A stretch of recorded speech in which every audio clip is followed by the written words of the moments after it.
Okay guys, I got a 2022 Toyota Sienna. I'm going to show you how to remove the cabin air filter. So I already took this off. It's hard to do with one hand.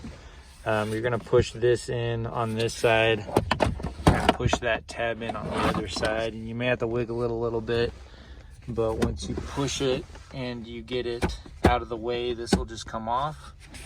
And then this right here is your cabin air filter cover. You're going to pinch these two things in to pull it out. I think they already broke that side because that just came off like that. And your cabin air filter is right here. And then you're going to have to take it out of this plastic cover in order to get that cabin air filter out. And when you put it back in, your airflow is going to be pointed up. That's how you do it. Just make sure you don't break these. It looks like that is a common issue.